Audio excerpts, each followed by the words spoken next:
उत्तर प्रदेश के जनपद शामली में पहुंचे। आज हम जनपद शामली के जलालाबाद में यूक्रेन में फंसे हुए छात्र आए हैं। आज उनसे मालूम करते हैं कि वो किन कठिनाइयों का सामना करके अपने वतन लौटे हैं और उनको किस तरह का महसूस दे रहा है अपने वतन आने के बाद, और गवर्नमेंट की क्या उपलब्धियां मिली है उनको।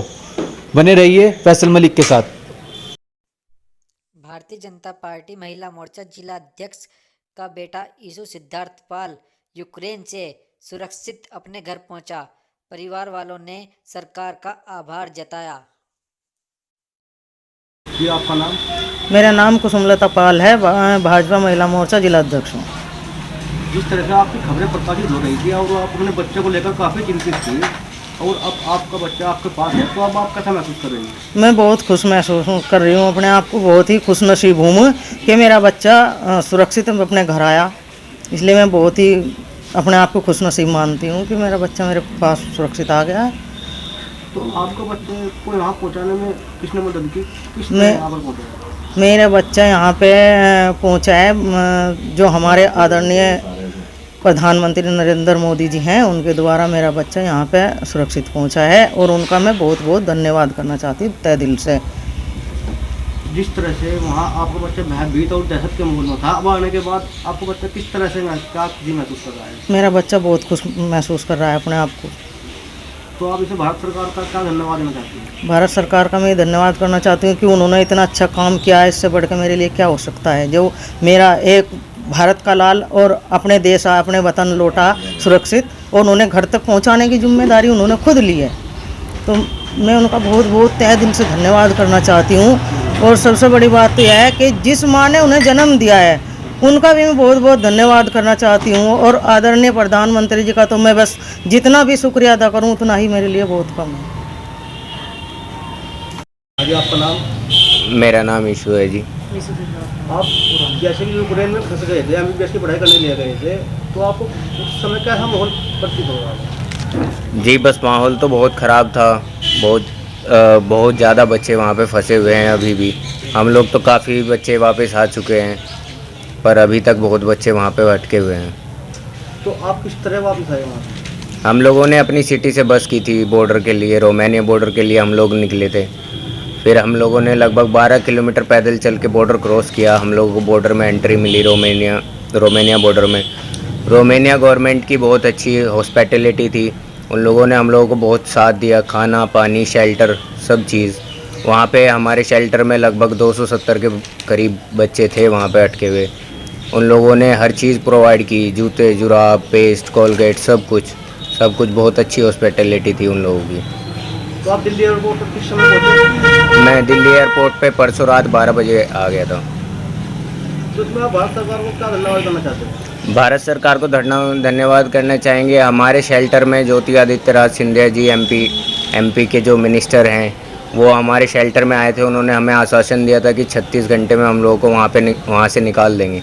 8 घंटे में ही हम लोग एयरपोर्ट पे पहुँच गए थे। उसके लिए मैं धन्यवाद करना चाहूँगा Shri Narendra Modi ji, PM of India and government of India and Romanian government too. अब आप भारत पहुंचकर अपने आप को कैसा महसूस कर रहे हैं? बहुत अच्छा लग रहा है जी। अभी अपने घर पे आके बहुत मशक्क़त के बाद 9 दिन से हम लोग निकले हुए, 9 दिन में बॉर्डर तक पहुंचे थे हम लोग। अब आप अपने आप को सुरक्षित महसूस कर रहे हो? अभी तो अपना घर है जी, अपना वतन है, अपना देश है।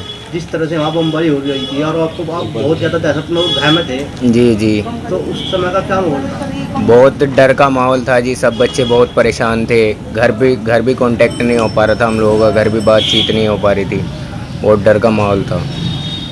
जिस तरह देखने में आ रहा था कि इंडिया का झंडा लगाकर वहाँ से निकाला जा रहा था जी, हम लोगों ने बसों पे अपनी इंडिया का झंडा लगा के हम लोग निकले हैं। 8-8 झंडे आगे पीछे हर जगह झंडे लगा के वहाँ से हम लोग निकले हैं। हम लोगों को रास्ते में कोई दिक्कत नहीं हुई वहाँ। मैं डॉक्टर धर्मवीर पाल, जलालाबाद। आपका बच्चा यूक्रेन में फंस रहा था और आज सुरक्षित अपने घर वतन लौट गया, तो इसके बारे में आपकी क्या? देखो 18-20 हज़ार के करीब भारतीय बच्चे वहाँ शिक्षा ग्रहण करने के लिए यूक्रेन में गए हुए हैं।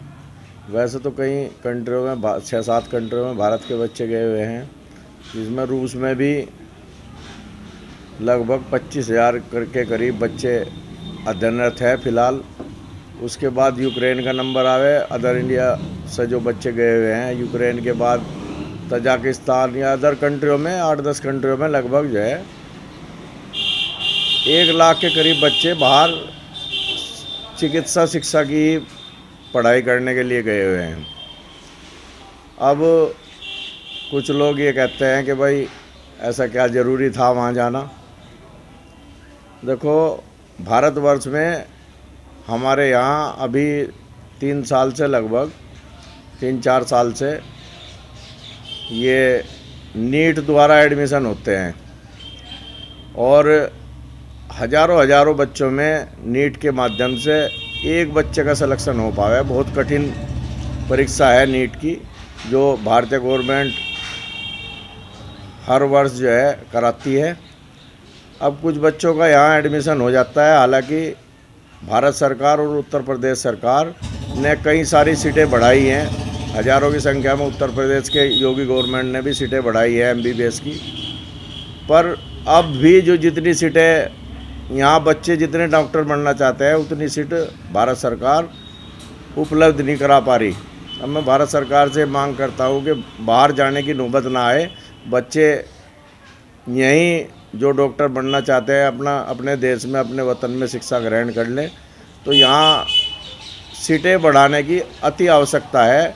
और नए मेडिकल कॉलेज वैसे तो गवर्नमेंट खोलती जा रही है, पर और तेज़ी से नए मेडिकल कॉलेज खोले जाए, जिससे कि भारतवर्ष में जो गरीब तबके के लोग भी हैं उन्हें अच्छी चिकित्सा मिल सके और अच्छा उनका इलाज हो सके।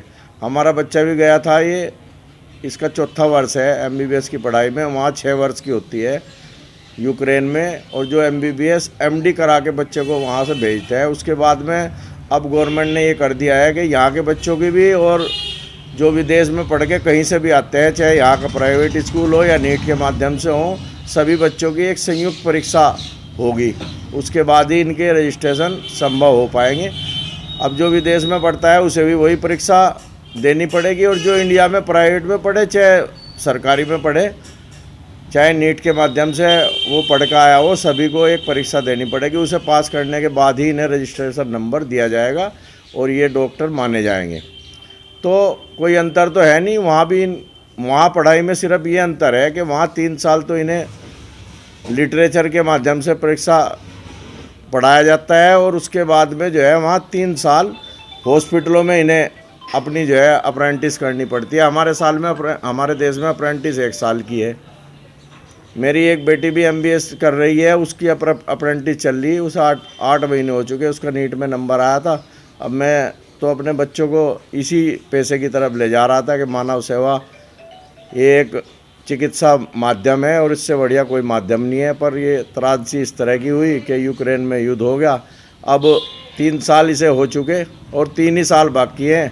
बच्चे के भविष्य को लेकर हम सब चिंतित हैं, और उन बच्चों को लेकर भी चिंतित है जो अब भी यूक्रेन में फंसे हुए हैं।